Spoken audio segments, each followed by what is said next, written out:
The views, comments, stories, and opinions shared within this podcast are our own, or those of our guests, and in no way represent the views of the companies, associations, or organizations that any of us may work for or represent. All stories, events, and tales shared within this episode may or may not have happened in the manner in which they were told. They may or may not have even happened at all. The details have been changed to protect the innocent and the guilty alike. This is Squawk Ident. Cessna with the left wing right. Turn right. Turn right, Cessna. Half mile southwest of Fix. There you go. You're going to go left base for runway 36. Let me see that good turn. Pick up that east-west road. Low wing. Half mile southwest of Fix. Up high. 2,300. Rock your wings. Nice rock there. Beautiful. Straight ahead 27. Northeast along the tracks for 27 RV. As soon as you get past Fifth, 1,800, please go on the downwind. Start bringing it down. Start slowing it down. Low wing with the nose light. Rock your wings. Low wing. Half mile south of Fix. Good rock. Good rock. Turn right. Pick up that east-west road. Low wing.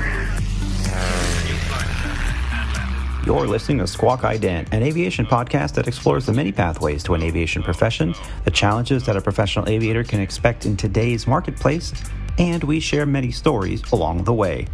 I'm your host, Aviator Tony, a professional airline pilot currently flying for a U.S. legacy airline with close to 20 years on the flight line.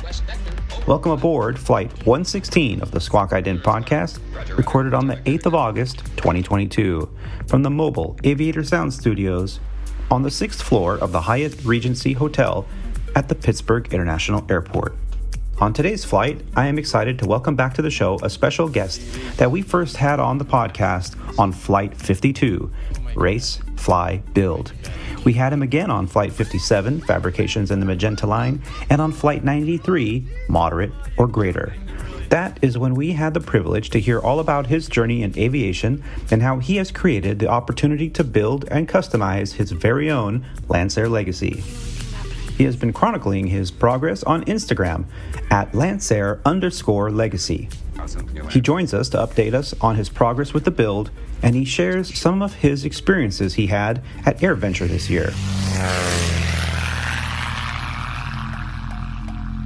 Joining us today is another exceptional aviator and flight instructor. He is a U.S. Navy Reserve's Chief Information Systems Technician, an Embraer 175 pilot for Sandpiper Regional, the alias to one of Legacy's wholly owned regional airlines. Joining us from the bag room in Dallas-Fort Worth, Texas, where he is about to start a trip in a few hours.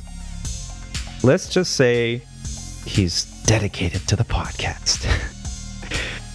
Help us and welcome back to the show, Mr. Alex Daigle. Alex, how you doing? Man, Tony, it's been a long time no see. I mean, I feel like I just saw you yesterday. Yeah. Recorded an episode. It feels like that to me, too. Yeah. Well, you know, this... Yeah, no, it's been good since the last time we spoke. Yeah. No, we were recording the episode 114 yesterday morning. I was on a layover. Shoot, I don't even remember where I was. Where was I, Alex? You were in Harrisburg. Harrisburg, yeah, okay. Hershey, Pennsylvania. And the funny thing is, you get into your hotel room, and they have the little Hershey's chocolate bar instead of a mint on your pillow. Hershey chocolate. Yeah, I get it. We're in Hershey. Yeah, thanks. But yeah, it was we got in late, and then that morning we recorded an episode. The other fellers were trying to make it, but schedules are just so hectic, and anybody that watches the news knows that pilots are flying like crazy right now. And you're telling me, and here you are on reserve, on short call, and you're like, yeah, I'm going to proffer for a trip. So in the middle of recording yesterday, you're proffering for a trip, which for those that don't understand what that is. So as an airline pilot, there are different stages of a schedule. The lowest stage of a schedule is when you're so junior on the totem pole of seniority that you're on reserve. Now, there's different levels of reserve. Short call reserve, where you have to be at the airport on call within a couple hours of when they call you. And then there's long call reserve, where they'll call you and go, yeah, I've got a trip for you in 10 hours or 30 hours or whatever. Well, we also have, on top of all that, we also have airport reserve or airport appreciation days. Yeah, airport standby, yes. At the airport for 8 hours. Right, and you have to be within a reasonable time frame of a gate. So you have to be on property at the airport. Yeah, within like 15, 20 minutes to get to the gate. Yeah. Now, the benefit to that is you're getting paid a set amount, I think, 8 hours over at Sandpiper of pay to sit in a lounge chair at the airport in a break room facility and watch some, poor poorly transmitted TV of who knows, Maury Povich or something rerun. Oh no, our TV doesn't even work. I watch Netflix and Hulu on my iPad. Yeah, at least they give you Wi-Fi in your rooms. So you have that, and you're sitting there on ready. And if they call you, they go, "Hey, I got a flight for you. Leaves in 20 minutes out of this gate," and you're like, "Okay," and so you go. Yep. So there's different levels. Now, if you're at home the day before a reserve trip, and you can proffer. Meaning, I would prefer to do this versus that. You can proffer in the computer, put in your preferences to do any of those, long call, short call, or airport standby. Or instead, you can actually proffer for an open trip, which is what you were doing. And you were telling me 3 open trips were there? There was actually 6. The Saturday evening that I looked, and I made my little notes and preferences and all that stuff, and then the morning of when you and I were together, I looked on open time again, and a couple of the 4-day trips went bye-bye because, that's what happens. And there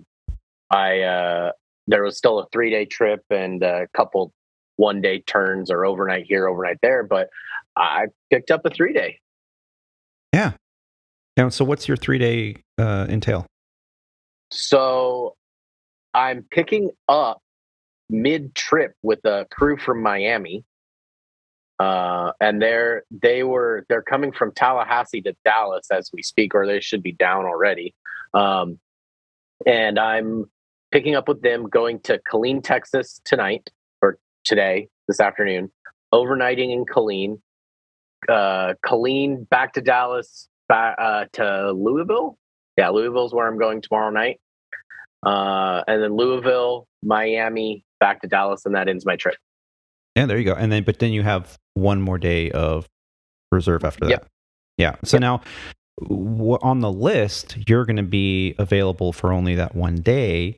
Odds are if they might have a turn for you, they might not. But can you proffer again to do a turn back?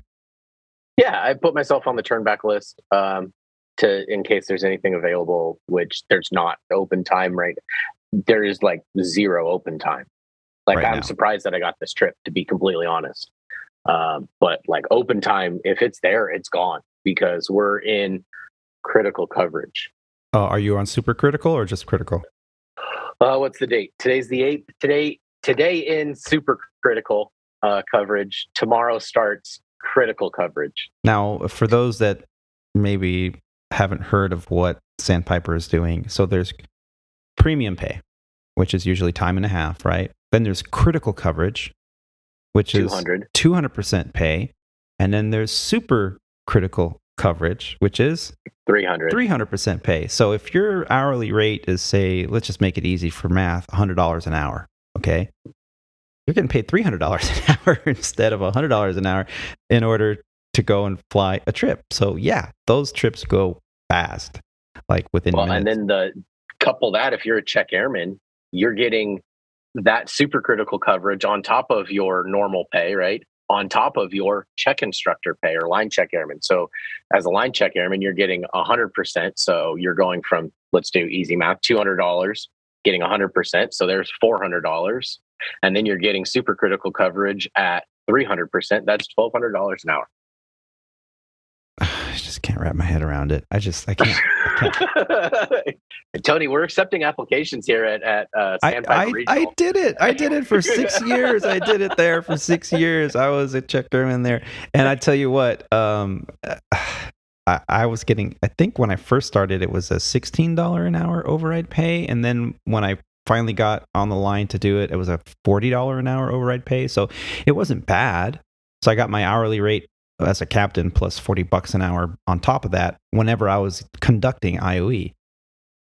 But like 1,000, I mean, you could buy a Hey, Tony, we're accepting applications and I will write you a letter of recommendation. Well, thanks.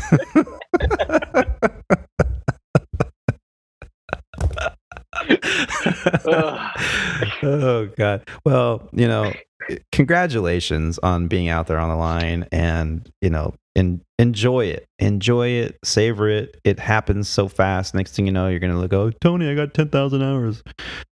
So yeah, Yeah. So you're in the bag room. Yeah. What are you I'm doing? in the bag room. What are you doing in the closet? The reason why I was in the bag room is because I didn't want to be in the crew lounge talking or having all this go on, and people are like looking at, why are you talking? What's going on over there? So I wanted to find somewhere that's kind of quiet. You've probably seen the door open and shut. You'll see it open and shut. I guarantee people come in because it's a common space. But I mean, what else can I do? And it's nice and quiet. So worked out really good. It's got everything that I need. That's also why my camera is a little bit, showing half my face today for, the video, is because I had to make do and figure something out. Yeah. Well, I'm very excited today because we have a featured guest. He joins us to update us on his progress with the build, and he shares some of his experiences he had at AirVenture this year. He is a Boeing 737 pilot with Legacy Airlines based out of Chicago O'Hare. Joining us from his home in Aurora, Illinois, please help us in welcoming back to the show, Mr. John Gruber. John, how you doing? Doing good, man. Just enjoying a couple days off. Yeah, that's great. I've been following the progress on the build, and every time I look at it, it's almost like you should have your own Discovery show. The process. The fact that you're fabricating carbon fiber and you're modifying all of these stock parts that are supposed to work great, like the most recent issue you had with what was it? Some mechanism that you had to re-drill a hole, refabricate the piece and drill the hole offset a little bit because the stock unit binded with the gear door mechanism. Yeah, there was the mixture control cable bracket that was off by 3/16 of an inch, so I had to make a new bracket, which is fun because you get to kind of do learning the metalworking and all that kind of stuff. But all these pieces coming from the factory, you would think, it's just like a couple Legos that go together and fit seamlessly. But nope, sometimes that isn't the case, and you have to remake a part to make it work. Yeah. And, most people, I think especially pilots, most pilots, I think, have a very technical mind and they can figure out these kind of engineering requirements that you have when you're building your own aircraft, like an experimental aircraft, like what the Lancer is.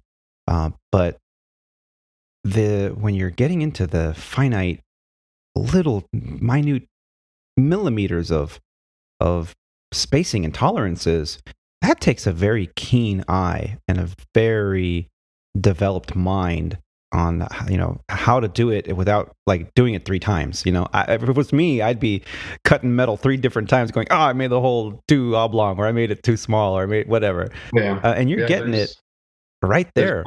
Plenty of opportunities to do it 3 times, if not 4.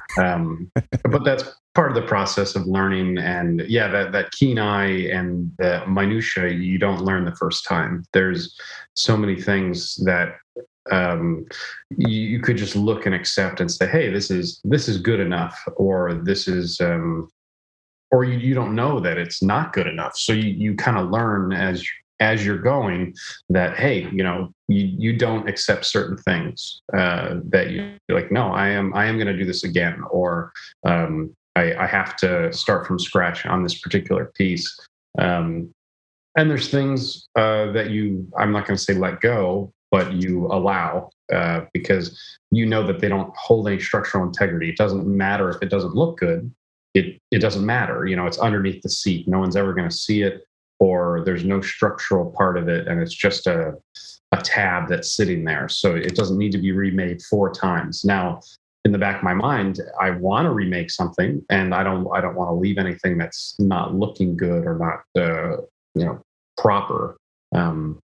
So I end up doing it another time. But there's a give and take, because the perfection prevents progress. So if you want everything to be perfect, you're never going to move forward.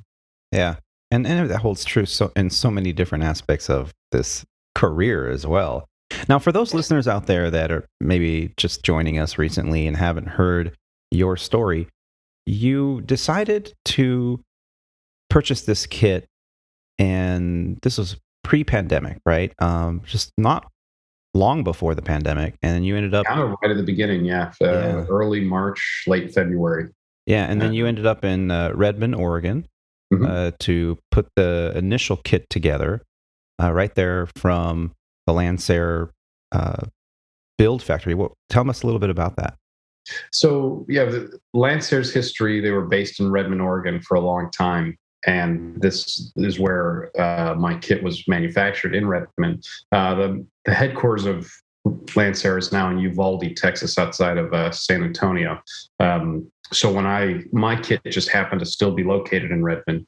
And there's quite a few companies that still exist out there, not Lancer particularly, but a lot of companies that work with composites, carbon fiber. They build experimental fast airplanes built out of carbon fiber. So I used one of those companies to kind of help assist me in building, assembling, and doing all the composite work. The company I used was AI Systems out of Redmond Airport, and they gave me a world of knowledge on how to work with carbon fiber, how to do body work, body filling and sanding, and a little bit of painting. And I would say most of my knowledge of composites has come from working with them and on this project.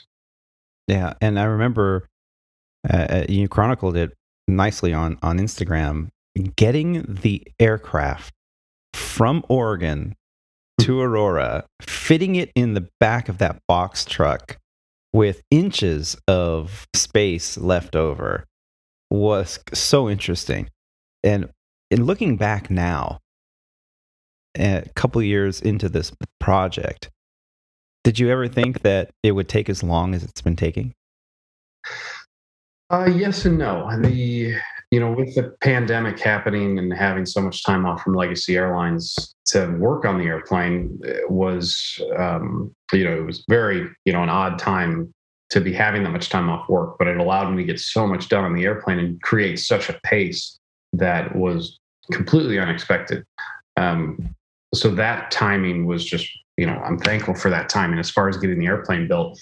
But yeah, since we've all been flying full schedules in the last year, it's slowed the progress of the airplane down considerably, just because trying to manage time between work and working on the airplane, it's not easy. But the pace has picked back up in this last month, during the summer, Oshkosh Air Venture, gone a lot, but getting into the wiring and electronics now with some assistance.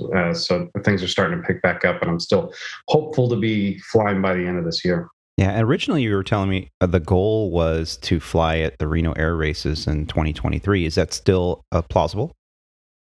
Yes, I think that is the goal. I think it's plausible. The kind of the first benchmark, obviously, getting it flying, and then having my 40 hours of phase one flying completed by June next year to make sure I can fly it all the way out to Reno in June for Pond Racing School. So hopefully, I'm conservatively optimistic still that I can have it flying this year and get all the bugs worked out, if any, to be ready to fly out to Reno next year. Yeah, and I see you are putting together all the electronics, the panel, the schematics that you've been putting together to get everything right. It's a nice advanced panel. It's going to turn out real nice with some glass instrumentation and whatnot. But after all of that work, do you feel like the pace that you're going at right now and the pace that you can expect to go at with the schedules, which we'll get into here in a little bit with our flight schedules and trying to juggle this and a family at home, do you think that the work that you're putting into it is going to continue to pay off in terms of its pace, or do you think that you see this as it's getting progressively harder to achieve these timelines? That's a good question. I think the majority of what I have left to do is tying up things. Besides the electrical system, the wiring harnesses and things like that, the time to finish that cleanly and make the electrical system nice is going to be difficult but I think the time spent on that will pay dividends because the final product will look that much better. But with the work schedules and everything like that, I'm still able to carve out, the days here and there to get the things done that I want to get done. But it's requiring assistance. There's no doubt. For the electrical system, for example, a good friend of mine who's an AMP and an avionics guy. He built the beginnings of the wiring harness for me, and he said it took him 18 hours to build those harnesses, and he's very good at what he does. So sitting there at a desk, pinning out things for 18 straight hours and doing it cleanly and using the right amount of materials, that would have taken me probably 3 weeks, 4 weeks. Wow. Plus I would have wasted 4 times the material. So having some help, having a team that's starting to help on this electrical system is going to save me a monumental amount of time. Yeah. And what are some of the worst case scenarios of making an error with a wiring harness? I mean, what are we looking worst case scenario is you plug it in and everything smokes. you donate $30,000 in electronics because you don't know how to wire something. Yeah. And so it's a big deal. Oh yeah. You could burn up a screen or a GPS or a radio transmitter.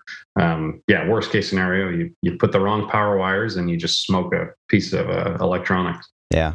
So, and you can imagine out there, if you've never put together electronics for any vehicle, automotive, aviation, or otherwise, it's extremely important. And then can you imagine you put together this wire harness, you spend 18 hours, 3 weeks, however long you spend on it, and then one wire is just that much short.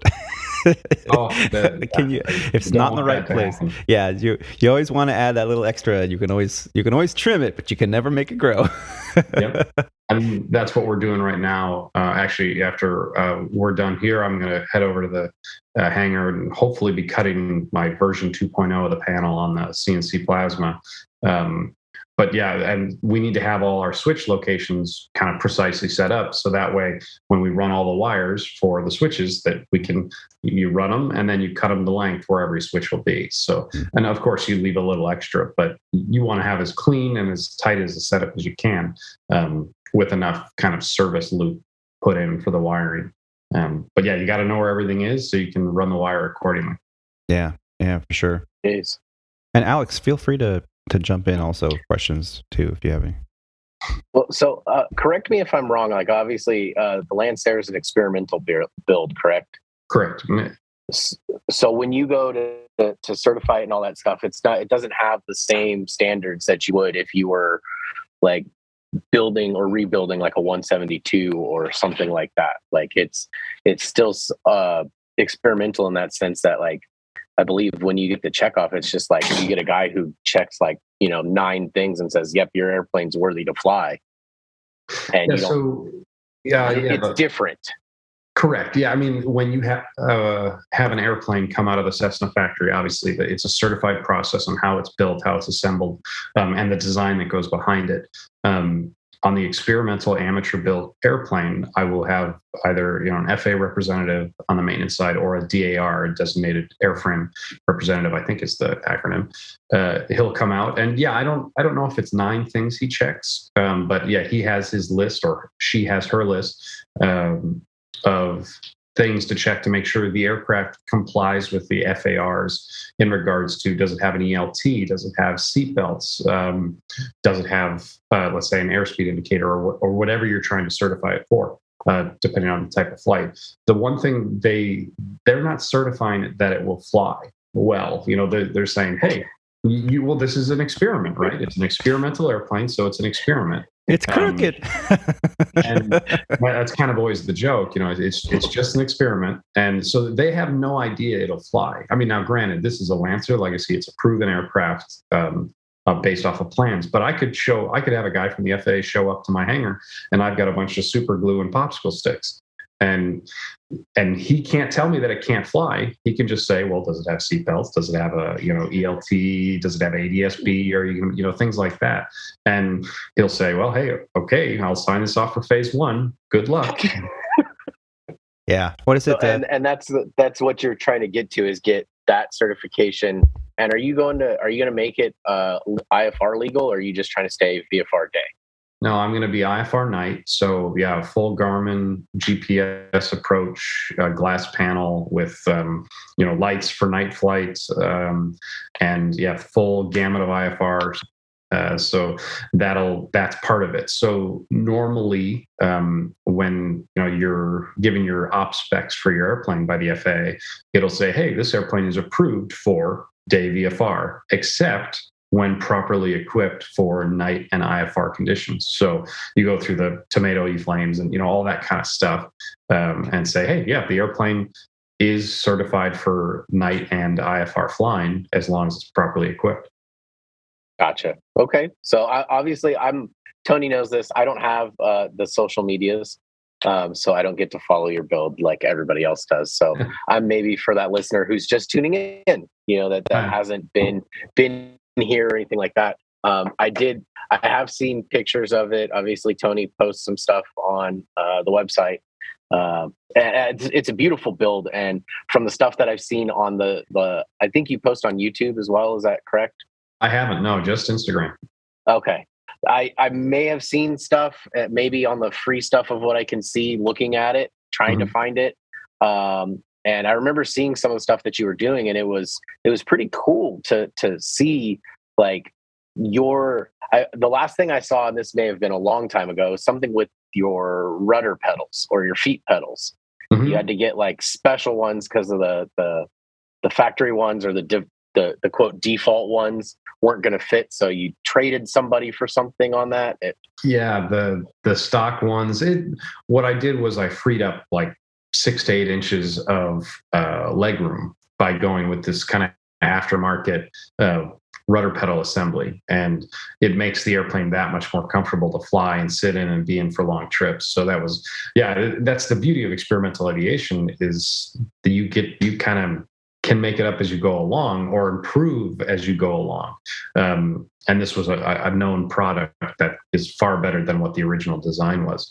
And just like Cessna has made improvements to their airplanes over the last 60 years, so have people on Lancers. And at Oshkosh Air Venture, just last week, I was meeting with all sorts of other builders of Lancer Legacies, among other types of airplanes, and the amount of ideas that you get, with this group think tank, of 500,000 people in the same place, you can acquire so many ideas, tips, tricks. And, I was having people pull their panels for me, or I was climbing up on their landing gear and just asking them questions. And it's amazing. And kind of the humbling part for me is people are looking at my airplane and, "Hey, you're building a Lancer Legacy too. Can you tell me about this?" And I say, "Oh, mine's not even flying yet." Like, no, but we've seen your videos. We like what you're doing. And could you tell me about this process, or why you decided this?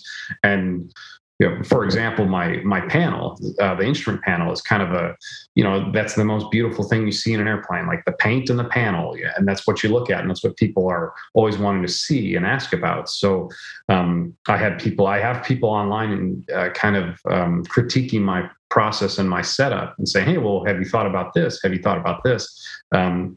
And all opinions are worth what you pay for them, right? So if you pay $0, sometimes they're worth $0. But I've gotten quite a few ideas from other people that say, "Hey, I would do it this way," or "I did it this way," and they're all valid. And I'm glad to get those ideas, because you get to kind of shoot holes in theories or ideas or safety.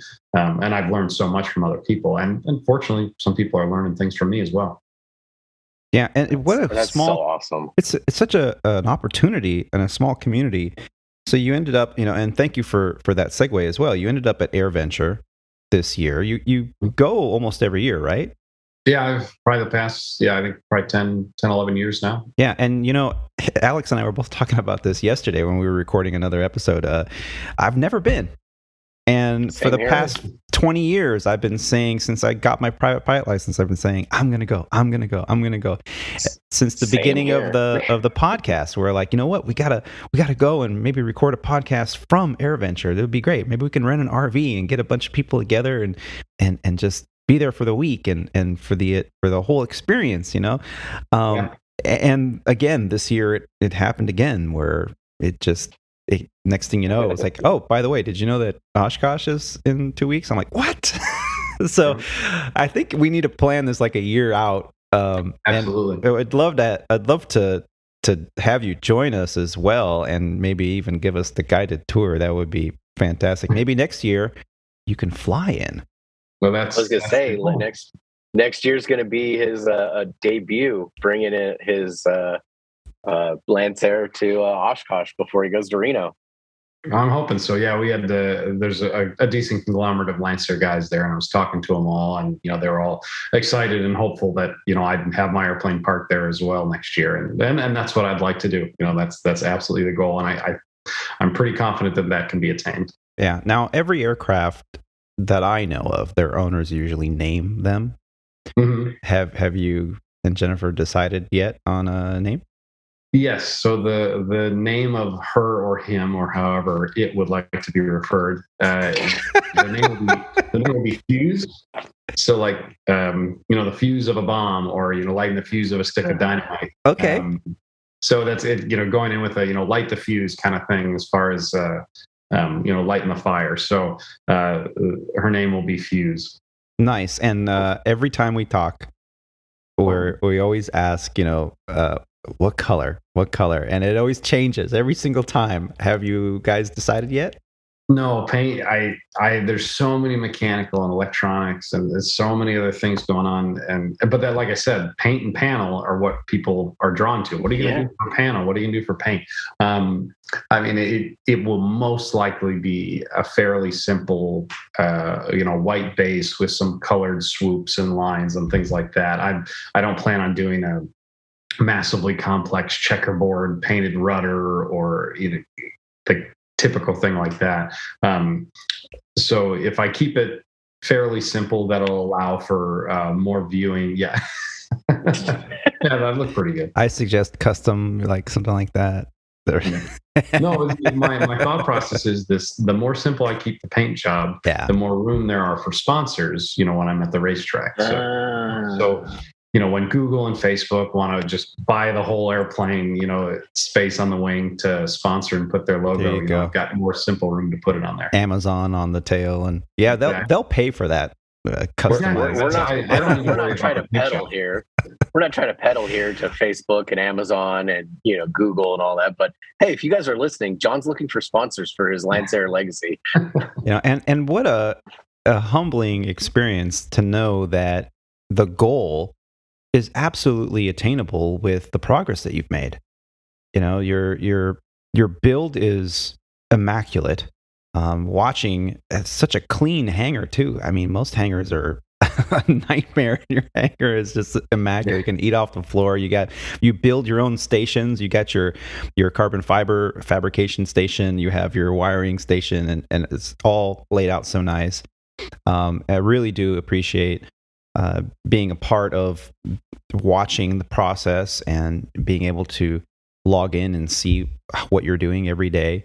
And thank you for doing that. I mean, you mentioned last time that, through that process, you'll go back and look at old videos that you've posted just to go, how did I wire that? And how did I, where did that bolt end up going? I don't remember. So you go back and it's actually kind of like a diary or a journal of what you've done. And it's a great way to look at back and help you with the build.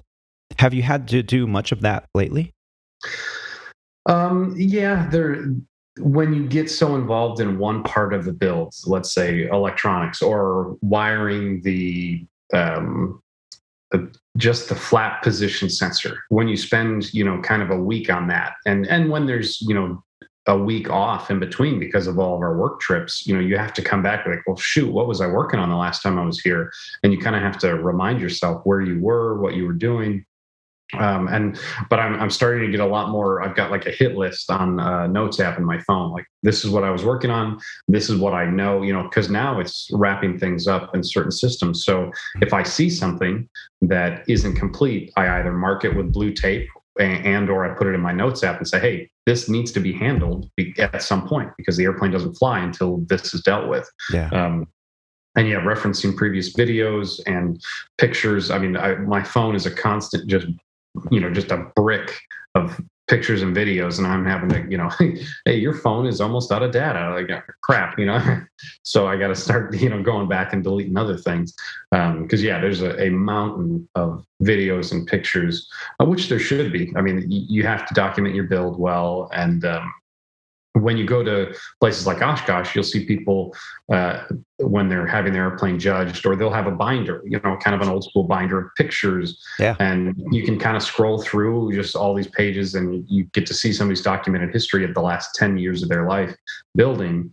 Kind of for me, I'll probably have like QR codes that people can scan, and it'll pull up my Instagram account, and they'll be able to do the same thing, just a digital scrapbook of, kind of this build. So I've really enjoyed doing it, having something to reference, like you said, going back to videos and, I can't believe I did that, or thank God I had the help for this. It's a nice reference point to see how far I have come with this, and, still how far I have to go. Yeah. And speaking of paint and panel, have you already purchased your panel equipment? Yeah, all the Garmin avionics, #Garmin, have come. I ordered everything back in October of last year, and I just got the final piece of electronics from Garmin like maybe 3 weeks ago, just before Oshkosh. Mm-hmm. So the backlog is real. It took a while to get all the parts. Now, granted, I wasn't necessarily ready for all the parts, but now that I have them, the wiring harnesses and the connectors, we all can get, started on that and get going. So not that my airplane would have been completed any sooner, because there's so many other things to work on. But it's nice to have all that complete, and so I can actually, get moving forward. And I'm sitting next to some boxes that I have to bring to the hangar today of backup batteries, airspeed switches, all sorts of things. And so what are we looking at here? What models? And so Garmin G3X screens, so by the 10.6 inch Garmin screens, the big rectangular ones. So there's 2 of those.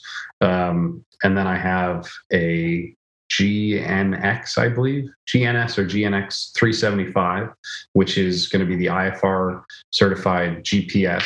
So that's my WASH GPS that I can do IFR navigation for both terminal and route and approach. And then a GTR 200, which is a comm radio, and then an autopilot control head, a GMC 507, I believe that one's called. And so that'll make up the bulk of what you see on the panel as far as glass screens are concerned. And then I've bought all the switches and flap levers, indication lights, engine start buttons, all those kind of things are kind of ancillary that were bought through various companies. Mm-hmm. Yeah, and now with an experimental aircraft, I understand that there are some limits into airspace that you can fly into. Is your aircraft going to be equipped enough to where that you can fly in a like Class Bravo and things like that, or do you still have to avoid that airspace? So don't quote me on any of this stuff because I don't have the regulations sitting out in front of me. But an experimental aircraft can go into controlled airspace, Bravo airspace, Charlie, Delta, all that kind of stuff. You have to avoid flight over populated or densely populated areas. We can kind of stop recording because I probably should look this up, or not stop recording, but I should probably look this up so I don't get it wrong. Well, yeah, we got time if you want to, because that's like a good question for people out there that. Yeah. No, and well, it's kind of one of those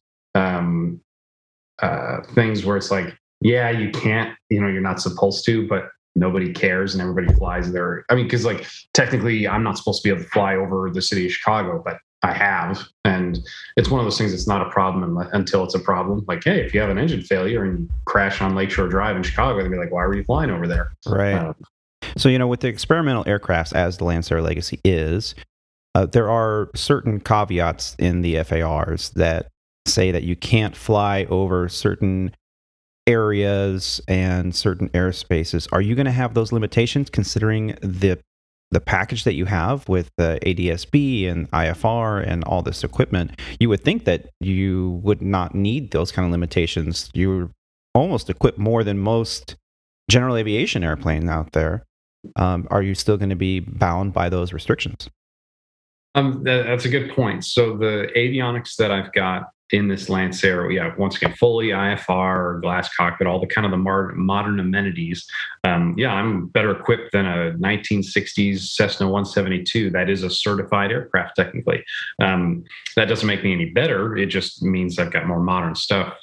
Now, when the FAA makes my operating limitations per se, they'll probably have one of the notes on my operating limitations that'll say, flight into densely populated or over densely populated areas is prohibited unless you're either under the control of air traffic control, or except for the case of takeoff and landing, you can be in those areas, but you can't just loiter around downtown Chicago for no reason. That just, once again, it isn't smart, and the FARs make sense there. But if there's an airport right there, and I need to take off and land there, there's no reason for me not to be there. The rule then that applies will be, well, you cannot fly over these densely populated areas unless you're flying at a safe altitude, in which if you had a power unit failure, that you could make a safe emergency landing. So that's kind of that catch-all statement of, hey, you can't fly anywhere unless you are at a proper altitude to make a safe emergency landing if you were to have an engine failure. But I can be in Bravo airspace. I can fly into O'Hare. I can fly into LAX. I can fly into these places because, one, I'm talking air traffic control, and I'm taking off and or landing there. So I have a need to be there. But the goal of the FAA is to just not have this popsicle stick super glue airplane just flying over the top of LA for no reason. Yeah, and I think it's because you have when you have a certified aircraft that you purchase, like Cessna or Piper or Diamond or whatever, and you just want to cruise around and do maybe the airport hop in Phoenix, where you go all underneath the Bravo, never talking to them, and just hop, do touch and goes at 6 different airports just to do the round robin. You can do that, not have to talk to ATC unless you're talking to a control tower, and just do circles over your house if you want to, no problem. But if you're in an experimental aircraft, I think that always confused me a little bit, because I thought, well, now you're restricted to all this stuff. But thank you for explaining that, because that makes sense. You can still do the hop. You just have to talk to ATC and not loiter, basically. Yeah, I mean, the expectation is that a certified aircraft that has gone through all the FAA certification process, so it's a known quantity, and the FAA knows what a Piper is. It knows what a Cessna 172 is. The experimental, once again, it's an experiment. So I'm just a guy putting something together, hoping it's going to fly. So of course the FAA is going to say, hey, yeah, you can fly it over cities and things, but there's a little stipulation on making sure it's done safely. Hey, you need to be responsible to be at an altitude, to be at to make a safe emergency landing at any time. And don't just hang out there for no reason. Yeah, makes total sense.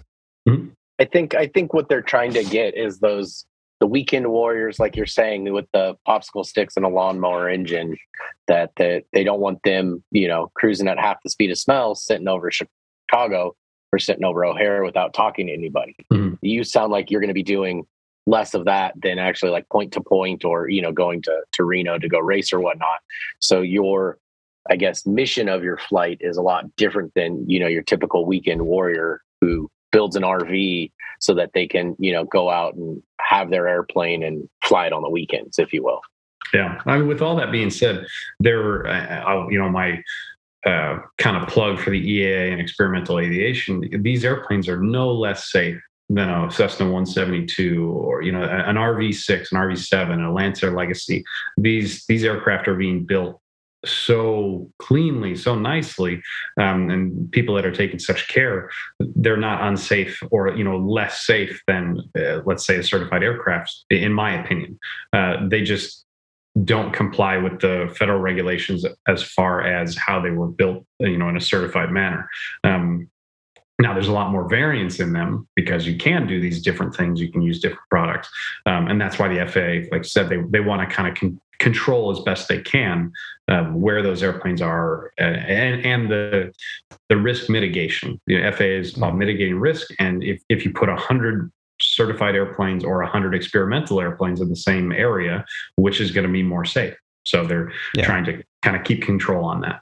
Yeah, and it's interesting because we can circle back to the fact that Alex was mentioning that you were having issues with the factory pedals, and you were able to install some aftermarket rudder pedals that would be more comfortable.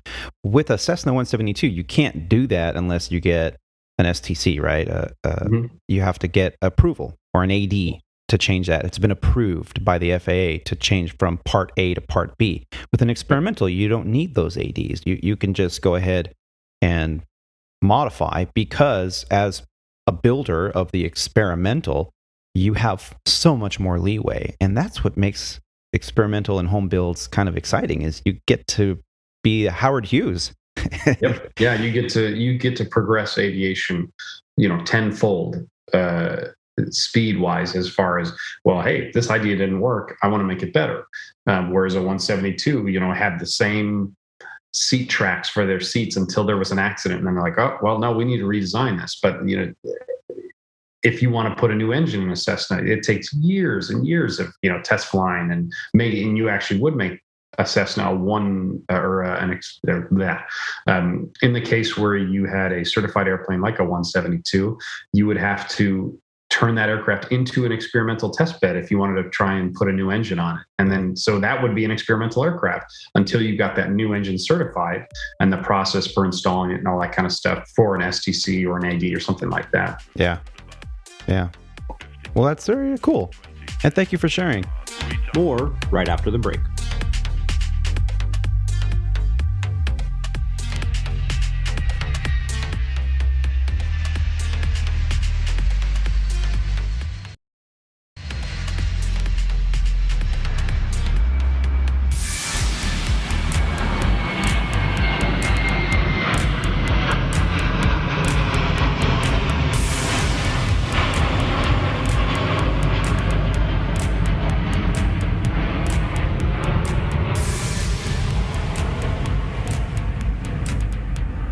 And ladies and gentlemen, welcome back. Well, we've been discussing the progress that John has been going through in building his very own airplane, his Lancer Legacy.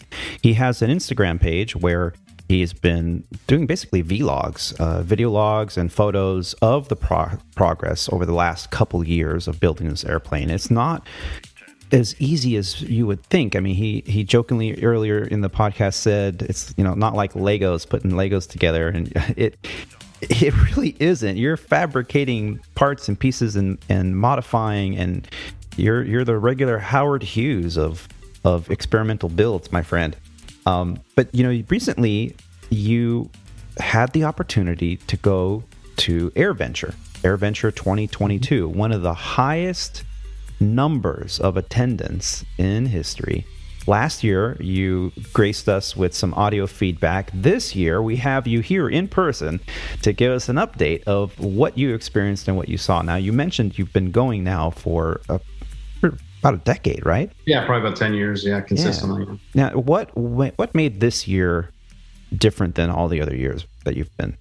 Well, 2021 last year was kind of that first post-COVID time where, hey, this is the biggest event we've all been to after COVID.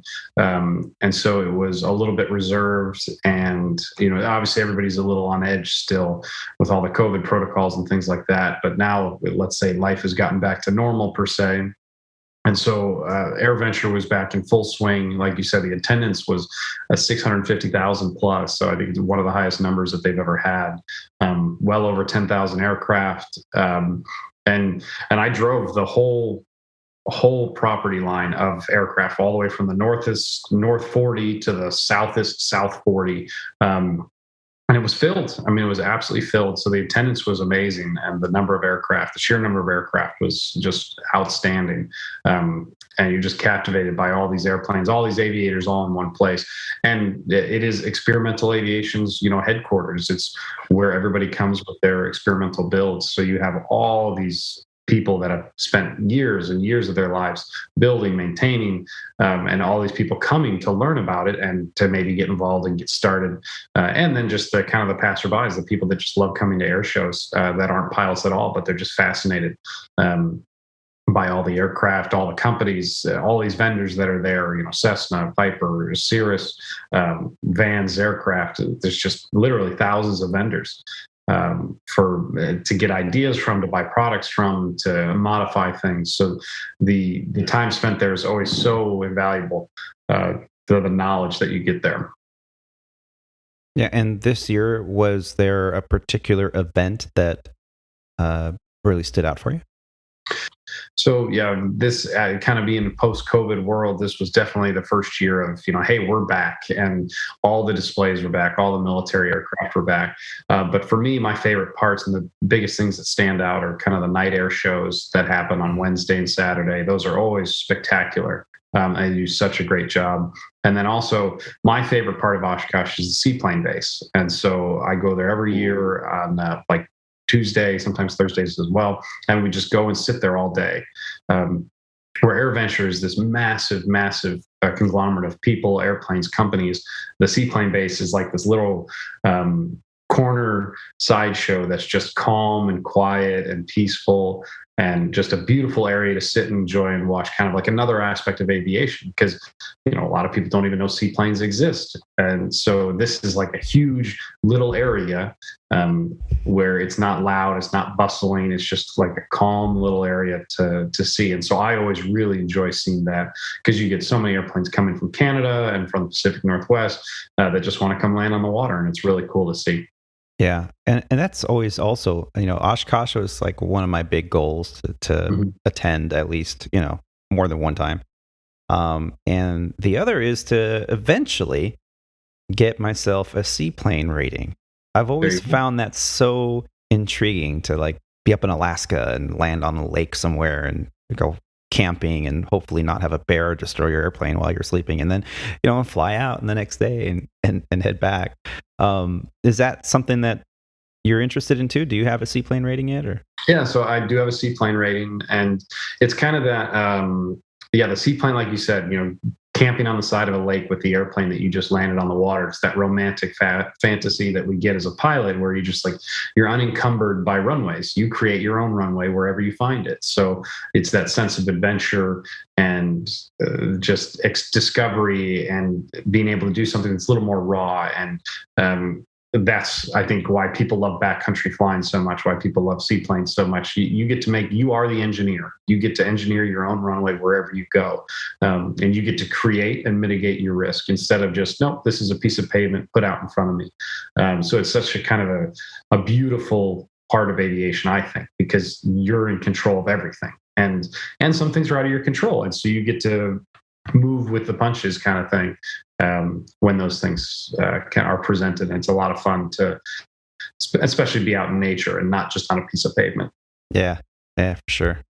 Now, Oshkosh, are you there for multiple days? Do you stay in like lodgings, or do you just drive back and forth daily? So I am very fortunate enough to the group of friends that we go, or group of aviators that kind of I organize, we have people from all over kind of the aspects of aviation. We have airline guys, we have air traffic controllers, we have air show pilots, so people with P-51s, myself that has experimental aviation, airline background, other guys are air traffic controllers, but I organize a big camper that we all stay in. So it's kind of just a big conglomerate of aviation from all different parts of it. We have guys that work for the National Airspace System, contracted in Virginia, and the people that are on the drone side of the industry. So you bring all these people together, you maybe add a couple beverages, and you get some great conversation about all aspects of aviation. And we're there all week. Normally we'll come in on Sunday and stay through the Sunday, and that you're totally immersed. There's nothing that you're doing that doesn't involve aviation. Wow. It sounds terrible to some, but we enjoy it. Oh, that's so awesome. Yeah. Now you're just like increasing the bug bite, man. Yeah. Tony, I think we need to get something on the books for 2023 Squawk Ident at EAA AirVenture. Yeah. Buy a booth, to spend a couple thousand. It's all a tax write-off anyway. Yeah. And then you can interview people coming by. That's right. And I just need to get the banners and the posters and all that stuff. It's cheap. It's all cheap. Yeah, the equipment I have. Like, Tony, it's so hard. Like, Oshkosh is such a big event, And like, I normally have my phone off most of the week because, just so many things. But you'll run into somebody and you'll be like, oh, holy shit, I haven't seen you in a year or in a while. I mean, the guy I used to fly B-24s with Collins Foundation. I was like, holy crap, you're going somewhere to do something, but you see a guy, you're like, and then you end up 3 hours later. Oh shit, what was I doing? So right. Like, or if someone's like, hey, I just got here, you want to meet? I'm like, well, no, you're a 2-mile walk that way. And, it's so hard because it is such a big event, which is cool. But logistically speaking, all my good friends in Chicago, I normally don't see them the entire week.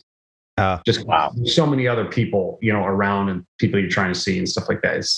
It's annoyingly large. Yeah. So realistically, like, I know they say, like, if you go to like Disney World, right? Like, you need to take like 4 days to go to Disney World to appreciate like each park. What's the day, like, how many days do you really need to appreciate Air Adventure? I mean, I'm going to say go for the week. I mean, just because that's what I do. But it depends on what your mission is. If you want to see everything, you're going to need, it starts on Saturday, the Saturday before, because that's when everybody starts flying up. And you could literally sit out on the grass next to the runway and watch literally thousands of airplanes land. And you do nothing for an entire afternoon except sit in your lawn chair and have a beverage and just binoculars and watch all these experimental airplanes land. And you could spend an entire day just doing that.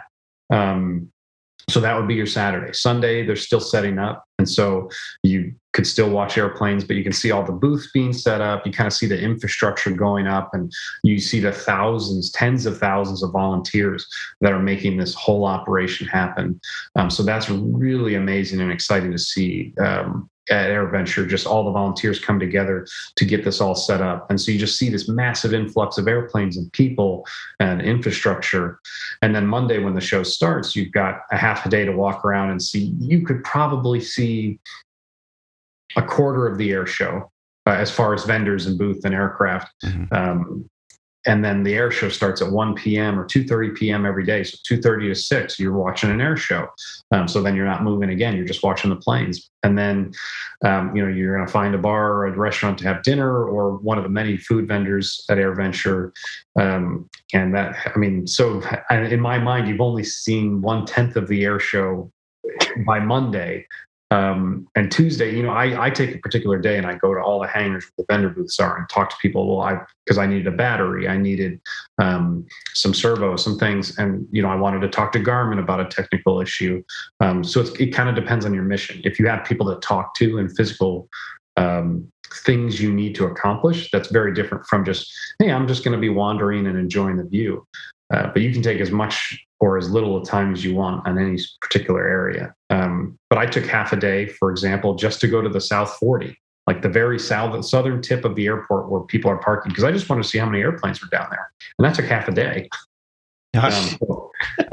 Roundabout, you could spend an entire week there. But if you wanted to get through the entire show and just kind of like capture everything, mm-hmm. I would say the best thing to do would be show up on Sunday and stay till Thursday.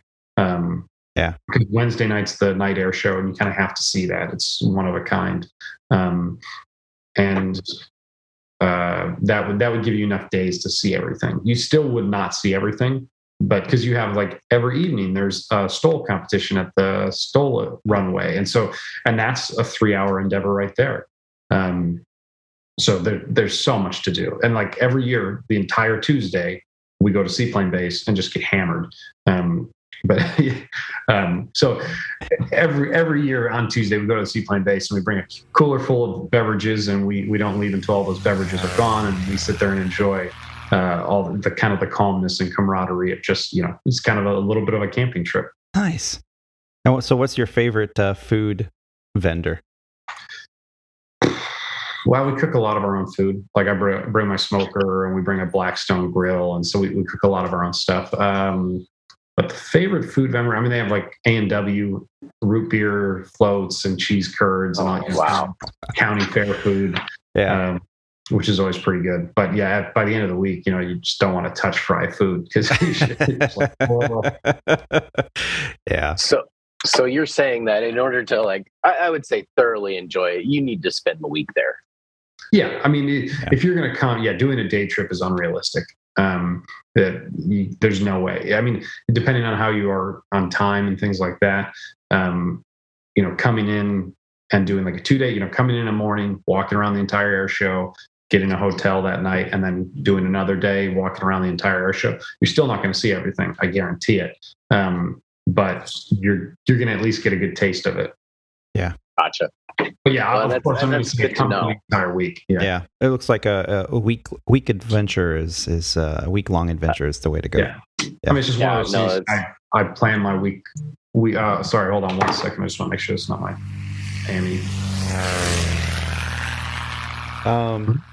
Now, I wanted to talk to you a little bit about flight schedules. We talked about how everything's kind of ramping up. The industry has been crying that we have a shortage of pilots, and that's why all these cancellations. It's easy to kind of point the finger at one particular group. We all know here in the industry that it's not just a shortage of flight crews, that it's a shortage of staffing all across the industry, from all vendors on all aspects, from fuelers to catering to baggage handlers. I mean, there's just a shortage, and the shortage comes from this kind of rubber band effect that we've been talking about for years now, where the companies had to cut costs, they had to lay off, they had to furlough, they had to offer early retirement packages for pilots. Those pilots aren't never coming back, because why would they? I mean, they're retired, and some of them are even getting compensated for staying home.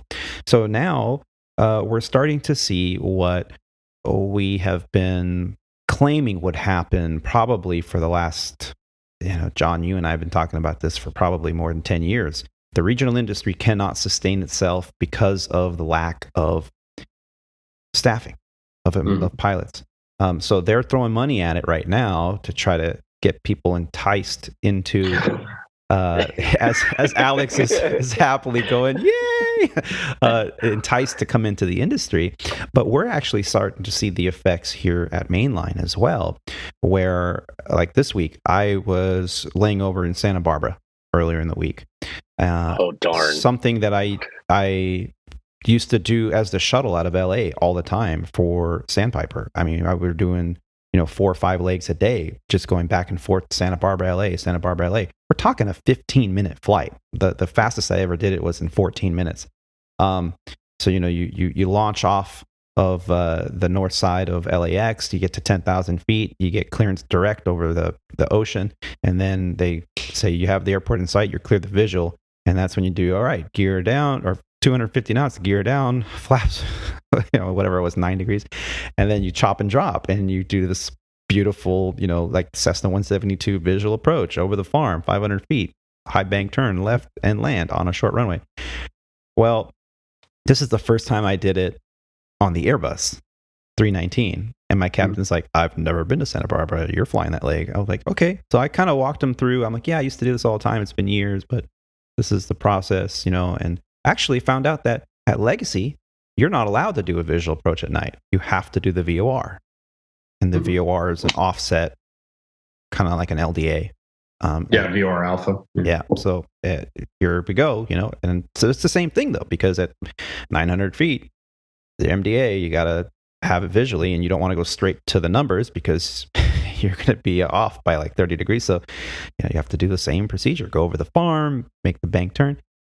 And I've seen this happening more and more out of Los Angeles, that we're going into these airports that were traditionally serviced by regional carriers. Are you seeing that out of Chicago as well? Yeah, we're we're doing Bozeman, Kalispell, some of these mountain towns that I don't remember going to, or for a long time, not with a Legacy. And we're going to Syracuse, New York, Buffalo, New York, kind of these upstate New York towns that I used to love doing those overnights, in the regionals. So we're starting to hit some of those, I'll say the smaller market cities with bigger airplanes to help with what's the term? Starting to hit those smaller market towns with frequency of more flights. If the regionals can't do them all, and sure, we'll take the slots, and we'll fly in there too. Yeah. And Alex, have you? We're seeing it at Legacy or at Sandpiper. Mainline's taken a lot of our Mexico flying. Like we used to go like everywhere in Mexico, and now we're only going to Aguas Calientes and Monterey. So Are you really? Because I'm going to Monterey in a couple of weeks. Monterey, Mexico? Uh-huh. Oh, okay. Well, I know that Mainline still does that, but like we used to go to like Oaxaca and Mexico City, Chihuahua, Puerto. Yeah. But now we're really just going to Aguas and Monterey because Mainline's taking it over because we don't have the staffing to do it. You know, I think they're still claiming that they're going to park airplanes, which is insane to me. Yeah. And they're phasing out the 145. Well, they're phasing out the 145 from Sandpiper that I'm at, and they're phasing it to another wholly owned Sandpiper based out of the East Coast. So I don't know how that shift's going to affect us in the type of flying that we're doing, because if they're phasing out all the 145s in Dallas, which I think they're going to leave like 35 by the end of the year total. And I think that's between Dallas and Chicago. Yeah, I know.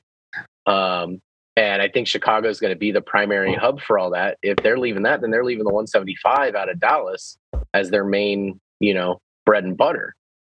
And, now we're going to have to start looking at, okay, well, what routes were the 145s doing? Like going to, Waco, right? That's a 30-minute flight. And now you're going to do that in a 175 versus doing it in a 145. So they might have some of the other Sandpiper, not wholly owns, but the other contracted out carriers. Yeah.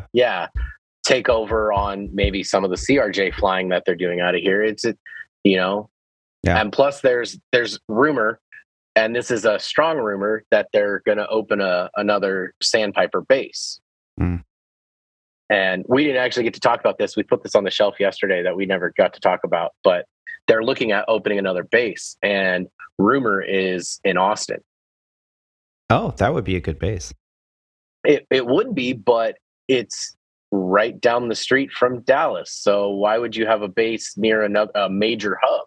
Well, like that? Austin, I can tell you, has a lot of departures daily. Yeah. Oh yeah. With the Formula One track there, they get a lot of business. A lot of corporate flying goes in there. I can remember flying out of there after the Formula One race, and there had to have been 200 corporate jets on the ramp, and they even had metering just to get in queue for departure, and it was amazing. I had not seen that many airplanes in one location in a long time for such an event that you would not think was so big. But yeah, Austin definitely gets the traffic, and it would make sense. They would definitely fill those seats. I mean, I'm here in Pittsburgh right now, and this airport is huge, and this was a base for a carrier. I believe it was U.S. Airways back in the day, and now it's a ghost town. But the airport is beautiful. It's modern, and it just would be a fantastic base for even Legacy. Why they don't take advantage of that, I don't know. And there's obviously other speculation of, should Sandpiper try to get a West Coast footprint again? Are they going to look at going back to LA? That rumor has been going since LA closed. And I'm pretty sure you were there when LA closed. Yeah, I was the assistant chief at the time. Yeah. So, but that rumor has never left. Yeah. When LA closed, that was, yeah. But right now, there's also the rumor that we could get LaGuardia back again. Yeah, and there was also the rumor that Sandpiper was going to buy JetBlue. I mean, I've spread that one. So yeah, you got to take it with a grain of salt, but it is a shell game, and the company is always constantly looking, and it's not going to happen until it's happened and you read about it or you listen about it on the news. That's when we will find out about it. They don't ever give us any insight because they don't want any kind of insider information being leaked. But yeah, there's a lot of shell game, a lot of shifting going on. And I know the Chicago schedules have traditionally been extremely heavy. It's always been Chicago and Dallas for Legacy Airlines. Those are the two main hubs. Yeah, sure, New York had a great footprint with international, as did LA. But domestically, Chicago and Dallas were huge and still are. Now, I've seen a lot of shifting in terms of going base to base to base to base in one trip. In Dallas, that's also the case for the most part. How about Chicago? Is that still something you're doing, or are you kind of adopting more of that hub and spoke that we used to see over at the regional? I'd say it's a mix. I'm still hitting a lot of other bases. A Chicago trip, a 4-day trip or a 5-day trip, I'll leave Chicago day one, and I won't see Chicago until I finish the trip. So through San Francisco to Dallas, but then, on day two, let's say you'll do Dallas to Bozeman, Montana, and then from Bozeman, Montana, you go to LaGuardia. So you're doing both sides of the spoke, which is odd for us because we're used to kind of going out and back or hub to hub or things like that. But now when you're transversing two hubs through an outstation that, a regional outstation, we would have called it back in the day. Yeah, you're like, well, this is odd. Yeah. Yeah. And any highlights to your flying now that you're back in full swing of things that you would like to share with us? I went back to the domestic side as of April. So I've been doing a lot of trailing red-eye trips. Have kind of been what I've fallen into quite a bit. So just yesterday, I flew the red-eye back from Vegas to Chicago. So I would call that my highlight. Is every day or every time I'm getting done with work. Normally, I'm landing at O'Hare at about 5 to 5:10 a.m. and then I'm done for the day, which is nice getting done that early. But you dragging through a couple cups of coffee to get through that. Yeah. Now the trailing red eye, I think, is much harder on us than the kickoff red eye. Like this, actually, a trip I have next week, it's going to be a kickoff red eye. So I leave Los Angeles at close to midnight. I land in wherever I'm going, Pittsburgh, East Coast somewhere, at like 5 or 6 in the morning. And then you have 10 hours of rest, give or take, behind the door at the hotel, where you're trying to blacken out the curtains. You're trying to get the room to subarctic cold so that you get under the sheets, pull the sheets over your head, block out any light, and sleep and not get hot. But it's not easy with circadian rhythms being what they are. It's hard on the body, and you don't ever sleep the full 10. At least I don't. I probably get 5 hours, 6 hours in. And then, okay, now I'm hungry. I'm up. My body's used to being up and about. Hit the gym. That helps a lot to get a little bit of blood flow to the body, and then, get a good meal in. And then you're back at it. You're back at the airport by 6 or 7 o'clock in the afternoon or in the evening. And now you're flying a late night flight. And you're just go. But at least on those sequences, when you land at, say, 11 or 10 or 11 o'clock at night on day 3 or 4, you're done, you're spent, but you're kind of back into that circadian rhythm that you're accustomed to, so you can go to bed at a decent hour. I noticed that when I fly the sequences with the trailing edge red eye, then it takes me almost an entire day to recover. I mean, yesterday you had texted me saying, "Hey, I'm awake from my red eye. I'm going to join in on the recording you're doing today." And I was like, "Dude, you only slept like 2 or 3 hours." How do you manage, like you said, you manage it as best you can. And surprisingly, I was able to get like 3.5 hours of sleep before my red eye, and I slept for 2 hours when I got home. And so it's probably the best I've ever felt after a red eye. But yeah, no doubt, the first half of the day after you get back, you're just like, well, yeah, I'm a zombie. Yeah, and Rob always says the rule is after a red eye, no power tools for 24 hours. Financial decisions. No financial. So are you abiding by that and not touching the airplane or the fabrication? Yes, I did not touch the airplane yesterday. I was on the computer just going through panel layouts and things like that. So simple things. Yeah, not cutting anything. Yeah. Well, that's good. And sound advice, I think. John, I wanted to ask you, yesterday we had some breaking news about a Qantas 777 at Chicago O'Hare that was taxiing, and the right wing end up striking a light pole, a pretty hefty light pole, and it caused some very significant damage. Now, this is not the first time we've seen this. The similar incident happened a little over a year ago in Dallas-Fort Worth. That was an inadvertent taxing out on an edge line instead of a center line that caused the event. Did you hear anything about the Qantas incident? Unfortunately, I didn't. I mean, I saw the pictures, but there was no context with it as far as where on the airport it was. Because I'd like to know. Yeah, he didn't just hit it. He was 15, 20 feet into that light pole. So I don't know I assume he was either on the international ramp or on one of the taxiways exiting, but everything's surveyed out pretty well. So wherever he was off the beaten path quite a bit. Yeah. Did I say Qantas? I think I might. Yeah, I think no, Qatar. it's Qatar. It's Qatar. Yeah. Yeah. It's Qatar. Yeah. Yeah. It's something with a Q. I knew. Yeah, it was at Qatar, and the pictures are out there floating around on social media. It's pretty crazy. I'm trying to find my. You remember Mike, Tony? Yeah, we still have to have him on. He told. Yeah, we definitely will get him on at some point. Like actually on and get his story out there. But he was basically, it was for you to get introduced to the guy Russ who runs. Oh yeah, that was yesterday. You see that, John? Yeah. That to basically go from like guys that are in like little groups that are like the Airplanes and Coffee group out here in Texas to how they grow from like that, and if they have careers off of that or anything. But that's like a whole complete topic that you can do on a show. I have to research that one. Yeah, and there was another one of the young kids that I used to teach was asking me of like, should he go into the military to go learn to fly, go to college and then go to flight school and do all that, versus should he just stay the course and go to like a puppy mill type school and finish out and get on and then go into the like Air National Guard. Yes, Alex, we will.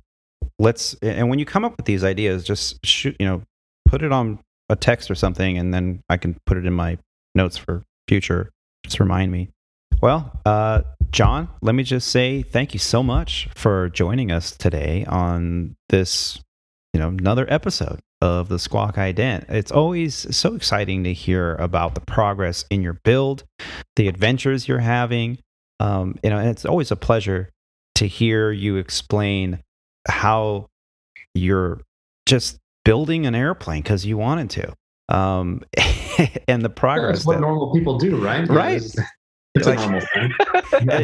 Something you said to me many episodes ago, that I think maybe the first one you were on, is that you don't build an airplane because you want to fly said airplane. You want to build an airplane because of the experience. And man, you're hitting it. The experience that you're getting, the wealth of knowledge. I think maybe you need to start teaching people how to build. I've got a long way to go. I mean, and as educated as I am on this, there are thousands of people that are giving me advice, and so I can't claim any of this knowledge as my own. I've only adopted it from others, which I'm very fortunate to have people around me to assist, because it takes a village. It's very difficult to do something like this on your own, and it's just like we all learn in aviation. If you stop learning, you just stop aviating. So every day I learn something new, and I grasp another little bite of knowledge to help me acquire the hopefully attainable goal of having this airplane flying someday. Yeah. Well, we look forward to it, and we do appreciate being able to follow you along in your process. Thanks for having me. Yeah, absolutely. Anyone out there that wants to follow John, where can they find you? So I'm Instagram, Lanceair_legacy. Pretty much any day I'm out there working on the airplane, I'm posting a video and some pictures and descriptions of what I'm doing. And once I get this airplane up in the air, there'll be video updates of, the flight testing and the phase one, talking about how the airplane flies, what needs to be modified and adjusted. And the all important one when I decide what color to paint it, I'm sure everybody would be excited to know that. So, but yeah, I'm planning on kind of continuing this on with the aircraft, and we're calling it the road to Reno. Kind of getting to the point where I'll be racing, because that'll be a whole nother process too once I get the airplane flying. Absolutely, yeah. Well, again, congratulations! Thank you so much. Thank you for sharing your story, your adventure, and your recent experience at Oshkosh. Well, thank you so much for having me, guys. You enjoyed the day. Thank you. You too. Yeah. And thanks, Alex, to you as well for joining us. Man, talk about an interesting character. I gotta say, I gotta hand it to John. Like, the fact that he picked this up like right at the beginning of COVID and was able to at least get the time off in COVID to start the good process on the build. But man, to battle building and flying, like that takes a lot, and he's got his date set. He's got his goals in mind to be Reno air race ready by 2023. And what, from what it looks and what he's saying, he's going to get it, barring any major setbacks, and I don't want to jinx him, but barring any major setbacks, I think he'll be Reno air race ready by 2023. Yeah, he's such a, ever since before the build, when we flew together over at Sandpiper, and we knew each other in passing. We were both first officers at the same time, both captains at the same time. So I don't think I ever got a chance to fly with John, but I always had so much respect for him that just listening to him talk and explain things and about flying and about motorcycles at the time, that's what we were, we first were talking about when we first met. And he's just such a meticulous individual, so pensive in his word choice, and you can see it in the way he holds himself and he carries himself. He's just one of those kind of guys that is just so smart, and you want to absorb his knowledge and his drive. I mean, if he says he's going to do something, man, that guy's going to do it.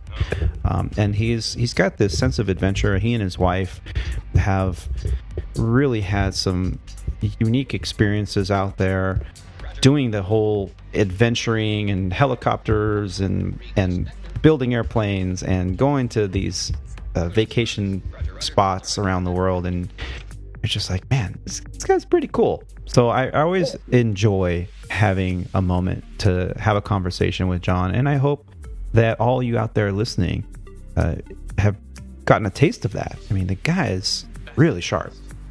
No, you can see it in the way that he takes care of his build, and obviously you're saying he's meticulous, and that carries over into everything that he's doing, into that aircraft, and that aircraft is, because John, that it's going to be a beautiful plane. Everything is going to be so just laid out in the perfect way for how in his mind, he's got that image, and he's going to make it. It's going to look beautiful. So yeah, I can't wait to see what it looks like when it's done.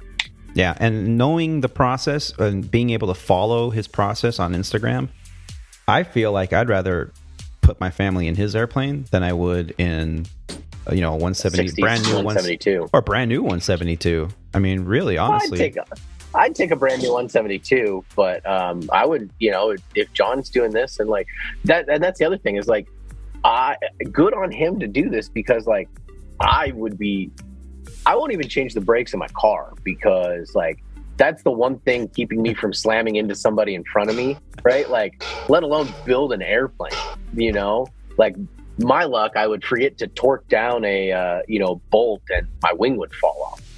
I've done it. I forget to torque some things on my car, and I'm like, oh, did I not tighten that bolt? I mean, it happens, but yeah, it could be disastrous. And with an airplane, you don't get to just... I was gonna say, the difference with a car and an airplane is a car, if you forget to torque down a bolt, I mean, okay, like I said, you slam into the car in front of you going 50 miles an hour, that's gonna suck.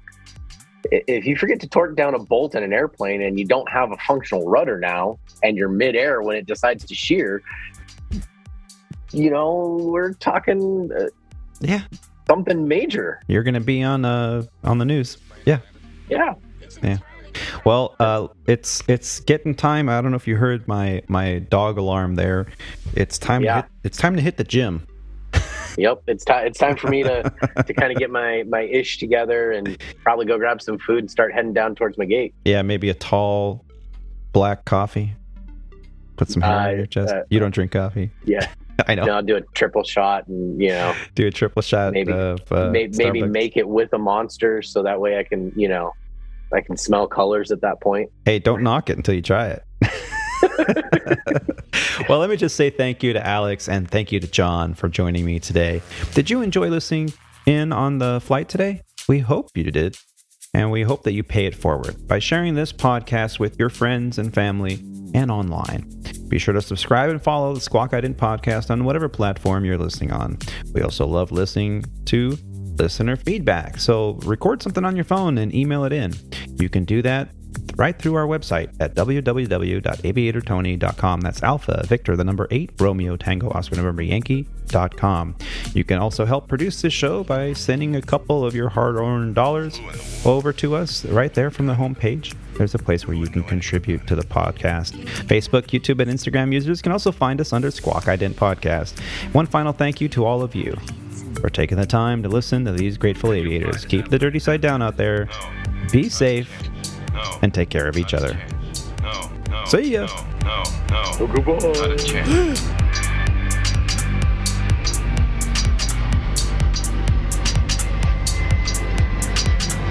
Roger. Roger. Request vector. Over. What? Do you know anything about planes? Clearance. Roger. What's our vector, Victor?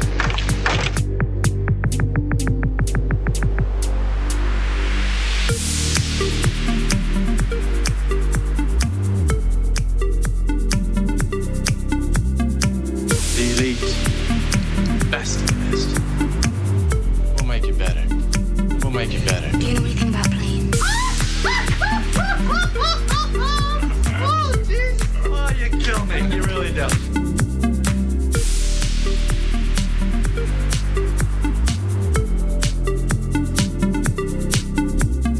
Do you know anything about planes? Captain, how soon can you land? I can't tell.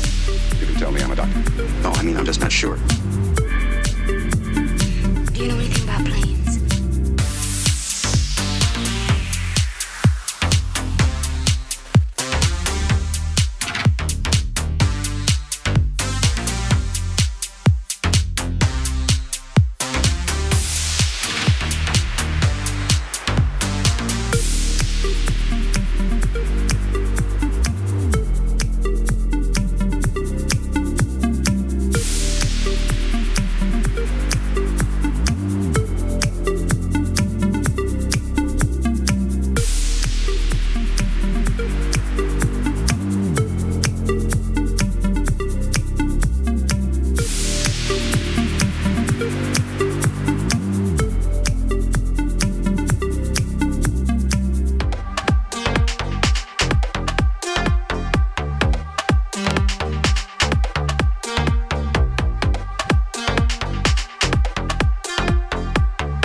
Can you fly this plane and land it?